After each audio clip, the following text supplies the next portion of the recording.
इतना हुआ अपना। इतना होने के बाद अब अपन देख लेते हैं जो मेटल है यानी कि जो एसिड है उसकी रिएक्शन मैं करवा देता हूँ मेटल कार्बोनेट से और मेटल हाइड्रोजन कार्बोनेट से। मेटल कार्बोनेट से और मेटल हाइड्रोजन कार्बोनेट से, यानी कि जो एसिड है उस एसिड की रिएक्शन करवा देते हैं बेटा अपन किससे, मेटल कार्बोनेट या मेटल हाइड्रोजन कार्बोनेट और metal hydrogen carbonate, metal carbonate और metal hydrogen carbonate. Metal carbonate की बात करूँ तो Na2CO3, ये मेटल कार्बोनेट हो गया। सोडियम क्या है, मेटल है, ये क्या है आपका, कार्बोनेट है। दूसरी चीज़ की अगर मैं बात करूँ तो मेटल बाइकार्बोनेट, ये बोल सकते हैं metal hydrogen carbonate, metal hydrogen carbonate. इनकी रिएक्शन करवानी है बेटा, किसके साथ करवानी है कि सर एसिड के साथ करवानी है। एसिड क्या है आपका यहाँ पर HCl ले लेता हूँ, क्या ले लेता हूँ मैं, HCl ले लेता हूँ। प्रोडक्ट क्या बनेंगे यहाँ पर NaCl, प्रोडक्ट क्या बन जाएगा बेटा आपका NaCl, और क्या बन जाएगा यहाँ पर आपका वाटर, एंड देन क्या निकल जाएगी आपकी CO2। NaCl बन गया, यहाँ पर CO2 निकल गई और यहाँ पर क्या निकल गया, H2O निकल गया, यहाँ पर वाटर भी क्या हो गया, निकल गया। सेम प्रोसेस यहाँ पर होती है आपका, यहाँ पर NaCl बनता है, CO2 प्लस आपका H2O भी क्या हो जाता है बेटा आपका निकल जाता है, plus water plus carbon dioxide. अच्छा, इन रिएक्शंस को बैलेंस करना बहुत ज़रूरी है, वरना आपको समझ में नहीं आएगा कि हुआ क्या है। Na क्या है, 2 है, ये क्या है, 2 है, तो यहाँ पर क्या लगा दूँ मैं, 2 लगा दूँ।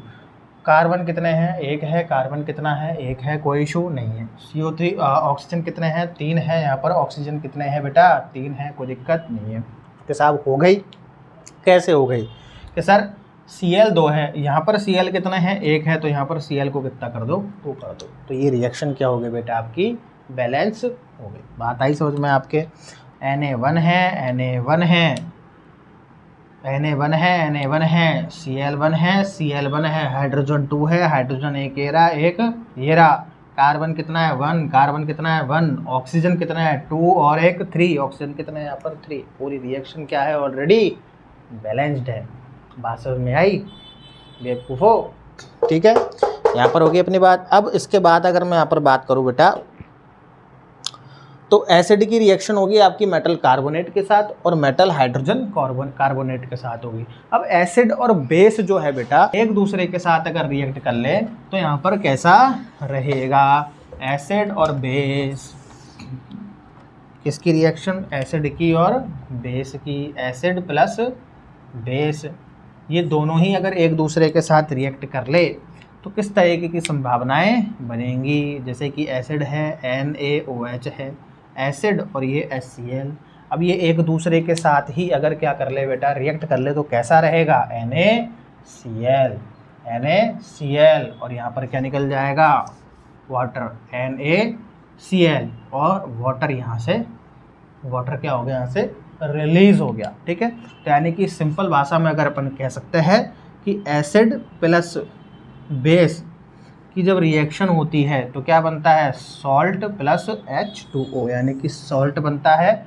और यहाँ पर क्या रिलीज होता है बेटा, अपना पानी रिलीज होता है, यहाँ पर अपना वाटर रिलीज होता है। बात आई समझ में। अब सबसे इम्पोर्टेंट, ये सारी चीज़ें तो जाने दो, सबसे इम्पोर्टेंट जब एसिड की रिएक्शन, सबसे इम्पोर्टेंट जब बेटा एसिड की रिएक्शन आपके, जब आपकी एसिड की रिएक्शन किसके साथ होगी, जब आपकी एसिड की रिएक्शन किसके साथ होगी, मेटल ऑक्साइड के साथ। एसिड की रिएक्शन किसके साथ होगी, मेटल ऑक्साइड के साथ। तो पहली कंडीशन मैं यहाँ पर लिख देता हूँ कि जो एसिड है उसकी रिएक्शन होगी किसके साथ, तो मेटल ऑक्साइड के साथ होगी। तो आपका क्या बनेगा।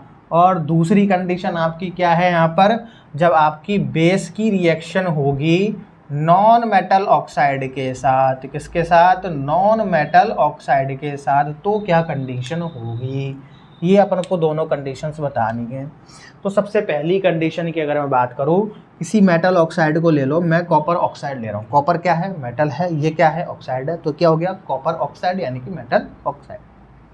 इसकी रिएक्शन मैं करवा रहा हूँ किसके साथ? एसिड के साथ करवा रहा हूँ। और कौन सा एसिड मैं यहाँ पर ले सकता हूँ? H2SO4 मैंने ले लिया। तो यहाँ पर मेरे पास क्या बना?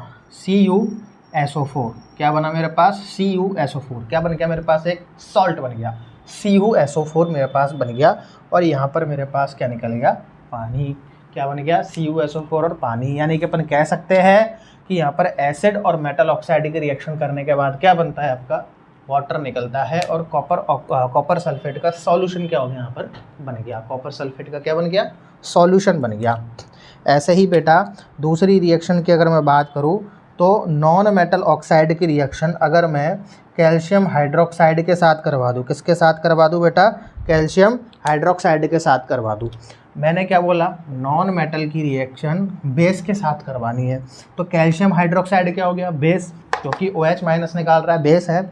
और नॉन मेटल ऑक्साइड, अब देखो कार्बन क्या है? नॉन मेटल है। और ऑक्सीजन ये क्या है? आपका ऑक्साइड है। तो ये पूरा का पूरा क्या हो गया? CO2 नॉन मेटल ऑक्साइड हो गया, क्योंकि कार्बन क्या है आपका? यहाँ पर नॉन मेटल है, तो नॉन मेटल ऑक्साइड हो गया। इसकी रिएक्शन जब मैं आपकी यहाँ पर करवा दूंगा तो मेरे पास क्या बनेगा? CaCO3। क्या बनेगा बेटा? CaCO3 कैल्शियम कार्बोनेट बन जाएगा। और यहाँ से क्या रिलीज हो जाएगा बेटा? मेरे पास वाटर रिलीज हो जाएगा। तो यहाँ पर भी अपन लिख सकते हैं कि जब बेस की रिएक्शन नॉन मेटल के साथ कराई जाती है तो कैल्शियम कार्बोनेट और पानी निकलता है। ये चीज़ याद रखना 10th वालों, बहुत फेवरेट रिएक्शन है उनकी, एसिड और बेस की। एसिड की मेटल ऑक्साइड के साथ, बेस की नॉन मेटल ऑक्साइड के साथ। बहुत ज़्यादा फेवरेट इक्वेशन है ये। कभी भी कहीं भी आ सकती है, एग्जाम्स में आ सकती है, आपके स्कूल टेस्ट में आ सकती है, आपके कोचिंग के टेस्ट में आ सकती है, आपके रैपिड रिवीजन्स में, आपके मेजर टेस्ट में, माइनर टेस्ट में, और मेन एग्ज़ाम में तो आ ही सकती है। बहुत इंपॉर्टेंट रिएक्शन बनती है। ठीक है, बहुत बहुत धन्यवाद आपका। नेक्स्ट रिएक्शंस के साथ मिलते हैं नेक्स्ट लेक्चर में।